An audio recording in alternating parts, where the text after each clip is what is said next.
Hello friends, this is Prashant Kumar. Welcome करता हूं आपके अपने यूट्यूब चैनल पर। दोस्तों हम बात करने वाले थे कि तेलंगाना कॉलेज के बारे में। हम फिर लेके आए हूं तेलंगाना में काफ़ी फेमस कॉलेज है जो कि लोकेटेड आपका हैदराबाद में है। हैदराबाद आपको पता है कि कितना फेमस जगह है, प्लेस है आपका।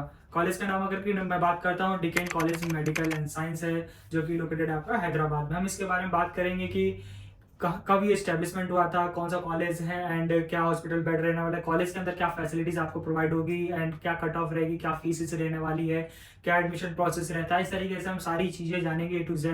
तो लास्ट तक वीडियो में बने रहेगा। हम बात कर लेते हैं सबसे पहले डिकेन कॉलेज के बारे में, जो कि स्टैब्लिशमेंट हुआ था 1984 में। तो इसकी जो क्लासेस स्टार्ट हुई थी 26 जनवरी में स्टार्ट हो गई थी 1985 में। ठीक है। इसके बाद हम बात कर लेते हैं जो कि फाउंडर जो इनके थे लेट श्री सुल्तान शाहुद्दीन ओशरी जी थे, जो कि अभी फिलहाल नहीं है इसमें।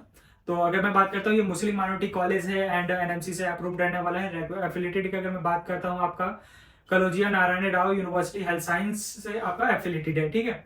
उसके बाद हम बात कर लेते हैं कॉलेज फैसिलिटीज के बारे में, जो कि आपका कैंपस साइज के काफ़ी अच्छा खासा फैला हुआ है और इसमें 17 एकड़ में फैला हुआ है कैंपस। तो उसमें सारी चीज़ें फैसिलिटीज आपको मिल जाती है कि इसमें मॉडर्न इंफ्रास्ट्रक्चर और साथ में आपका लेबोरेटरीज, लाइब्रेरी वगैरह सारी चीज़ें इन कैंपस में अवेलेबल है। तो हम बात कर लेते हैं सेंट्रल लाइब्रेरी जो उसमें, और आपका टेक्स्ट बुक वगैरह, रेफरेंस वॉल्यूम वगैरह, annual subscription 79 Indians 105 foreign journalist में है। और इसमें बहुत सारी हॉस्पिटल एड्स बुक्स वगैरह भी अवेलेबल हैं, 12,000 करीबन इसमें बुक्स वगैरह अवेलेबल हैं दोस्तों। ठीक है। उसके बाद हम बात कर लेते हैं कंप्यूटर लैब वगैरह, स्किल्स लैबोरेटरीज वगैरह, डायग्नोस सिस्टम्स वगैरह हैं, मॉडर्न लेक्चर थिएटर्स वगैरह हैं।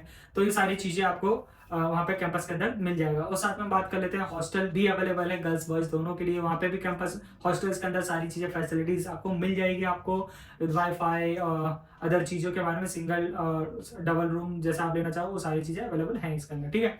स्पोर्ट्स में भी काफ़ी अच्छा खासा आपकी हेल्प करता है। जैसे अभी आप स्पोर्ट्स में अच्छा खासा रुचि रखते हैं तो वहाँ पे भी आप ले सकते हो आप एडमिशन, तो वहाँ पे भी कर सकते हो स्पोर्ट्स में भी अच्छा खासा आप स्कोप। उसके बाद हॉस्पिटल के बारे में अगर मैं बात करता हूँ, जिसमें कि 1,000 प्लस हॉस्पिटल बेड्स हैं multi speciality and super speciality के साथ में। ठीक है।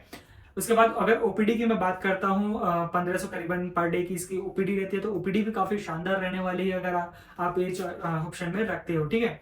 बात कर लेते हैं एमबीबीएस सीट इंटेक की, जिसमें 150 सीट इंटेक रहने वाला है। अगर एलिजिबिलिटी क्राइटेरिया की अगर मैं बात करता हूँ, आपकी एलिजिबिलिटी क्राइटेरिया जैसे कि 10th 12th में आपके पीसीबी होना चाहिए और साथ में आपका 50% होना चाहिए अगर जनरल कैटेगरी से बिलोंग करते हैं, और ओबीसी SC ST कैटेगरी से बिलोंग करते हैं तो 40% होना चाहिए, और ईडब्ल्यूएस कैटेगरी वालों के लिए 45% होना जरूरी है। ठीक है। तो ये सारी चीजें रहने वाली हैं अगर आप एडमिशन इसमें प्लान कर रहे हो। ठीक है। उसके बाद हम बात कर लेते हैं फीस स्ट्रक्चर के बारे में। जैसे कि आपका बात कर रहे थे हम ए कैटेगरी की फीस से, अगर एक कैटेगरी पे अगर आप वहाँ तेलंगाना से बिलोंग करते हैं तो वहाँ पे आप एडमिशन लेना चाहते हो गवर्नमेंट सीट पे, तो आपका 7,500 करीबन एनुअली ट्यूशन फीस रहता है। हॉस्टल चार्ज आपका 1,65,000 करीबन रहता है, 1,65,000 करीबन। ठीक है। उसके बाद अगर मैनेजमेंट सीट पे जाते हो, मीन्स कैटेगरी 20 कैटेगरी सीट पर, ठीक है, तो 12 लाख के आप 12 लाख 12.5 लाख के करीबन आपका फीस रहता है। ठीक है। हॉस्टल आपका वही 1,65,000 के करीबन रहेगा। आपका एनआरआई कोटा पे अगर जाते हो कैटेगरी सी सीट पर, तो आपका 25 लाख के करीबन वो आपका फीस रहता है। तो इस तरीके से आपकी फीस रहने वाली है। ठीक है। उसके बाद हम बात कर लेते हैं नीट स्कोर कार्ड के बारे में, क्या आपका नीट में मार्क्स वगैरह होते हैं, इसका क्या कट ऑफ जाता है। तो इसका अगर फर्स्ट राउंड की अगर जनरल की मैं बात करता हूँ कि 570 करीबन इसका कट ऑफ जाता है था, लास्ट ईयर गया था इसका। एंड अगर आप जनरल कैटेगरी से बिलोंग करते हो, अगर ओबीसी SC ST कैटेगरी से अगर बिलोंग करते हो तो 495 करीबन इसका गया था। ठीक है। तो आप इस पर एडमिशन ले सकते हो। ठीक।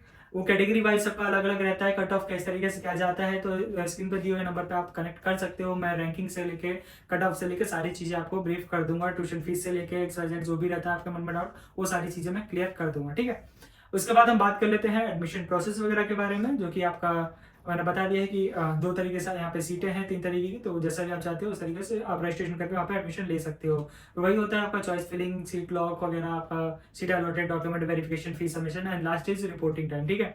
रिपोर्टिंग टाइम में क्या क्या आपका डॉक्यूमेंट वगैरह लगने वाले हैं, क्या रहता है, वो सारी चीज़ समझ लीजिए प्रॉपर वे से। जैसे कि NEET score card, NEET admit card आपका, तो ये सारी चीज़ें लगेगा। और आपका 10th 12th की मार्कशीट, मैग्नेट सर्टिफिकेशन एंड आपका बर्थ सर्टिफिकेशन, और आपका क्या कहते हैं कोई भी आईडी प्रूफ जैसे आधार कार्ड, पैन कार्ड, या आपके ड्राइविंग लाइसेंस या पेरेंट्स का भी लग सकता है, डोमिसाइल सर्टिफिकेशन वगैरह, caste certification and TC migration and medical fitness वगैरह। अगर आप एनआरआई सीट पर जाते हो तो उसके डॉक्यूमेंट वगैरह लगने वाले हैं। तो ये सारी चीज़ें आप रख लीजिए अभी से, ठीक है। एडमिशन के टाइम पे हो सकता है आप इधर उधर मिसमैच कर दें, ठीक। तो ये सारी चीज़ें रख लीजिए अभी से। तो रिगेम के कॉलेज के बारे में इतना ही था। अगर इसके बारे में प्रॉपर वे समझना है, जानना है, तो स्क्रीन पर दिए नंबर पर आप हमें कनेक्ट कर सकते हो, जिससे हम आपको सारी चीज़ें इस कॉलेज से रिलेटेड गाइड कर पाएँ। चलिए मिलते हैं अगली वीडियो में। बाय बाय, टेक केयर दोस्तों।